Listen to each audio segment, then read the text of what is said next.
The time has come to reclaim our once great educational institutions from the radical left, and we will do that. Our secret weapon will be the college accreditation system. It's called accreditation for a reason. The accreditors are supposed to ensure that schools are not ripping off students and taxpayers, but they have failed totally.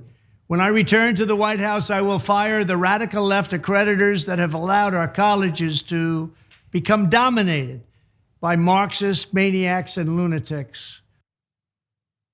So this is Donald Trump effectively sending a signal to Ron DeSantis, like, I drink your milkshake. All that stuff that they like you for, do you have any idea how easy it is for me to just read the same lines out of a teleprompter? That said, I want to give credit to Donald Trump because he added in a few little extra authoritarian flourishes.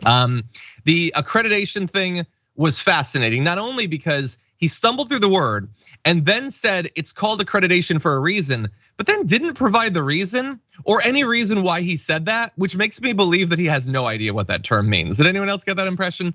But he does know enough about it, or at least whoever wrote that speech for him, Stephen Miller or something, to say that they are going to be arbitrarily removing or threatening to remove accreditation from major universities if they don't do insert a thing, insert whatever they want in the moment.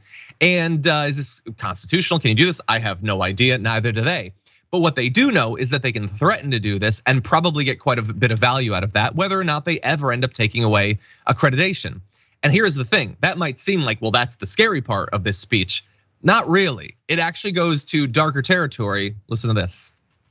Furthermore, I will direct the Department of Justice to pursue federal civil rights cases against schools that continue to engage in racial discrimination and schools that persist in explicit unlawful discrimination under the guise of equity will not only have their endowments taxed, but through budget reconciliation, I will advance a measure to have them fined up to the entire amount of their endowment. Okay, so he added a little bit of like moderately priced vocabulary words on that, but did you get what he's saying? If I don't like what they do, if they have affirmative action, if they care about equity or diversity, we're going to steal their entire endowments. That is a pretty big threat when you think about how big some of these endowments are, in the literal billions of dollars. So think about what that means. I mean, like, can they do that? It seems insane. How could they possibly do that? Tons of conservatives have donated to these schools and everything. It's not about doing that. It's about terrifying universities, terrifying the boards of universities, terrifying the presidents of universities to think, well, not only will we lose our accreditation, but they're going to literally steal billions of dollars from us.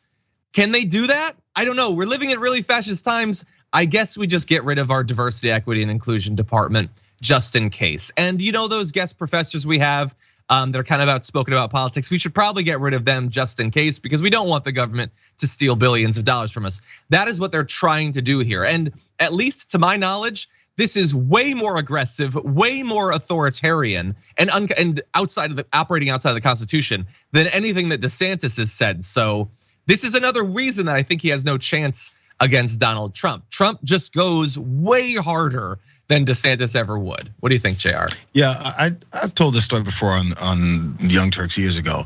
I ran for treasurer like in 5th grade, 6th grade, or something like that. And I lost to this friend of mine. He was a good friend of mine, actually. His name was Andrew. I'm not gonna give his last name, but I always remember what Andrew went up there and gave this speech. This was for treasurer, for student council, and started reading from this list of things he's gonna do. Free pizza parties on Fridays, and then on Thursdays, we'll then have extra extended recess. And just went through all these nonsense things. I was like, this 10-year-old kid has absolutely zero authority to do any of these things. This isn't gonna happen. I was sitting back in my chair because I spoke in first, and I was like, idiots, they're not gonna move this. And they voted for that craziness. Guess how many extra pizza parties we got? Guess how many extended recesses we've got? 0 of all those things. But they still voted for him. That was the 5th grade back in St. Louis version of what we've now seen from Republican politics. Except this is the fascist authoritarian version of it. So we're gonna promise attacking our political opponents further, which of course, as you mentioned, Ron DeSantis is doing as well. But Trump is proposing this for a national scale. I'm gonna go after all these universities because they're so woke. This entire policy based off of a lack of a real reality that they've pitched to enough people for a past year. So now we have this fake problem that we need to have a fake solution for. But the real attack is then taking folks' money, or at least threatening to come after these colleges, universities, and their money and their endowments and accreditations and all these things, which none of those things they'll do. Remember that wall that he said he's gonna build that you dumbasses voted for to get him in office, and then you didn't do any of that stuff because he can't, to the degree that he's saying he was going to? Same thing here. But as long as we have the promise of authoritarianism and fascism in the name of Republican politics, which who knows what that is anymore, it's just straight hate, which they're now admitting to now, maybe you'll get into office.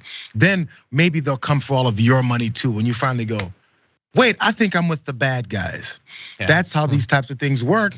But until these folks realize it, we're headed that way and it's just gonna go there. Multiple people in the chat are like, Jayar learned a harsh lesson in 5th grade politics. It's all a popularity contest, 100%.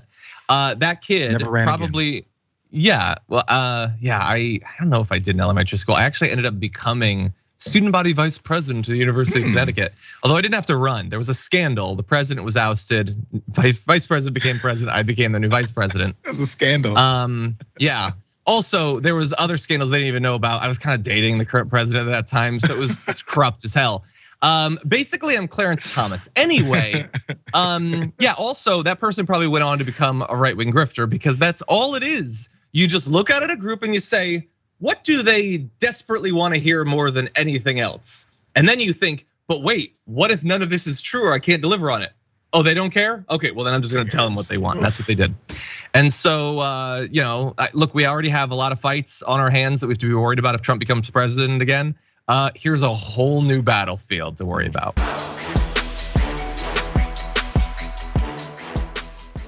Check out the Damage Report podcast each day, wherever you get your podcasts, whether Pocket Casts or Stitcher or iTunes. You can join me as I give you the news and stories you want, with a range of co-hosts and interview guests jumping in on the fun each day. Again, that's the Damage Report, wherever you get your podcasts. And if you get them at iTunes, don't forget to rate and review. Sometimes I'll read them live on the show.